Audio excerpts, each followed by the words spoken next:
안녕하세요. 소확개미 투자자 여러분. 비트코인 채굴사가 갑자기 AI에 올인을 했습니다. 그것도 무려 구글과 손을 잡고요. 오늘은 이 엄청난 도박의 주인공이죠. 테라울프의 미래가 과연 장밋빛일지 아니면 재앙에 가까울지 그 속을 아주 깊숙이 한번 파헤쳐 보겠습니다. 자, 가장 핵심적인 질문부터 던져보죠. 아니, 멀쩡히 비트코인 잘 캐던 회사가 왜 갑자기 모든 걸 걸고 AI에 뛰어들었을까요?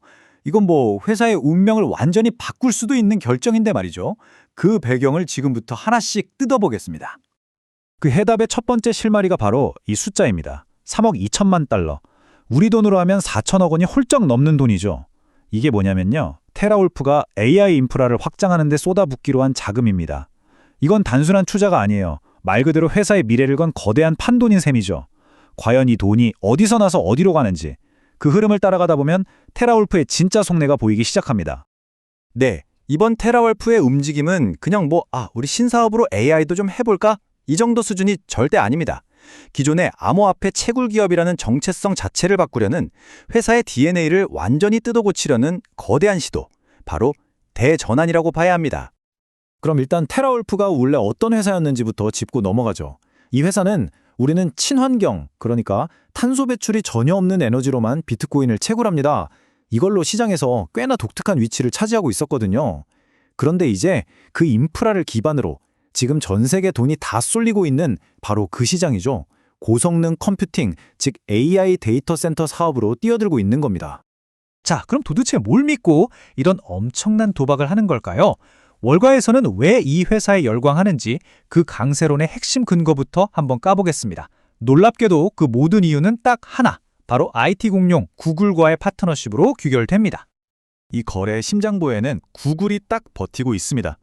구글이 직접 돈을 대는 건 아니고요. 테라울프의 데이터 센터를 빌리는 플루이드 스택이라는 회사가 있는데 이 회사의 임대 계약을 구글이 보증서 준다는 겁니다. 이게 왜 결정적이냐면요. 만에 하나 플루이드 스택이 임대료를 못 내도 구글이 걱정 마, 우리가 대신 내줄게 라고 약속한 거나 마찬가지거든요. 이 보증 하나로 전체 프로젝트의 신뢰도가 그야말로 수직 상승해버린 거죠. 그럼 구글이 보증서 주는 규모가 얼마나 되냐? 무려 1억 8천만 달러입니다. 이 어마어마한 금액이 테라울프가 짊어져야 할 막대한 빚에 대한 아주 강력한 안전판, 일종의 백스톱 역할을 해주는 겁니다. 그러니까 다른 투자자들 입장에서는 구글이 보증을 선다고? 그럼 떼일 염려는 없겠네?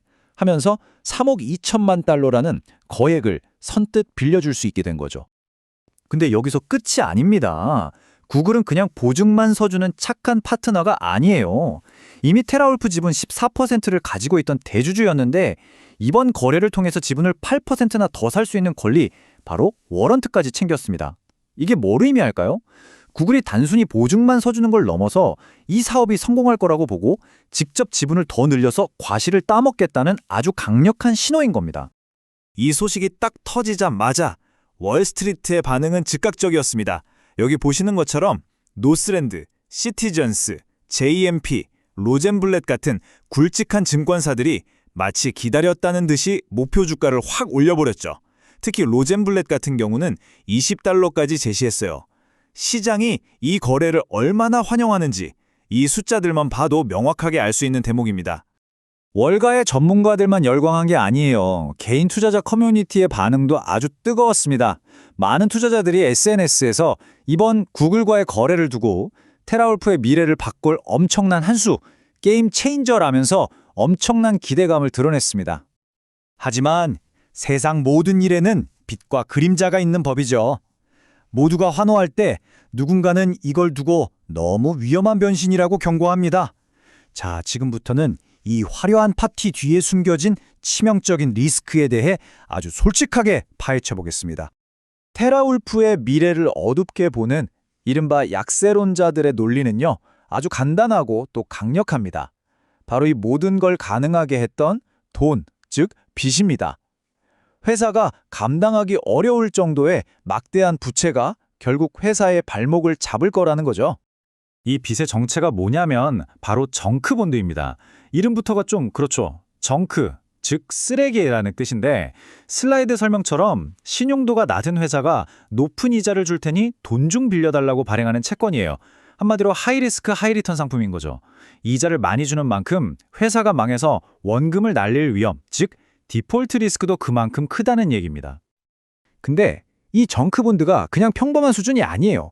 이게 무려 1989년 이후 있었던 단일 정크본드 거래 중에서 가장 큰 규모입니다. 1989년이면 그 유명한 책이죠. 문 앞의 야만인들의 배경이 된 RJR 나비스코 인수합병 때거든요. 그러니까 엄청난 빚을 일으켜서 회사를 사는 아주 공격적이고 위험한 LBO 스타일의 거래라는 겁니다. 블룸버그 같은 유력 매체에서도 이거 고위험 거래다라고 콕 집어서 경고할 정도였습니다. 만약에 말이죠. 지금 불타오르는 AI 시장의 열기가 조금이라도 식는다. 그럼 이 어마어마한 빚은 그대로 테라울프의 목을 조르는 족쇄가 될 겁니다. 이런 재무적인 리스크에 더해서 아주 현실적인 암초도 있습니다. 데이터 센터가 지어질 뉴욕 랜싱이라는 지역에서 환경 문제 등을 이유로 건설 중지령, 즉 모라토리엄이 내려질 가능성이 있다는 겁니다. 물론 계약상 벌금은 피할 수 있다고는 하지만 만약 공사가 늦어지면 어떻게 될까요? 돈 버는 시점도 그만큼 뒤로 밀리는 거고 이건 정말 최악의 시나리오가 현실이 될 수도 있는 거죠. 자, 이렇게 구글이라는 엄청난 희망과 정크본드라는 거대한 위험이 정면으로 충돌하고 있습니다. 그럼 우리 서학개미 투자자들은 이 상황을 도대체 어떻게 봐야 할까요? 이제부터 양쪽의 주장을 종합해서 최종 분석을 해보겠습니다. 자, 이렇게 양쪽의 주장을 한눈에 들어오게 나란히 놓고 정리해보겠습니다. 한쪽, 즉 강세론의 핵심은 역시 구글이라는 든든한 뒷배와 AI 시장 성장이라는 시대적 흐름을 믿는 거고요. 다른 한쪽 약세론은 감당하기 힘든 정크본드 부채와 혹시 모를 운영 리스크라는 시한폭탄을 우려하고 있습니다. 정말 창과 방패의 대결 같죠? 그런데 여기서 정말 재미있는 점이 하나 있습니다.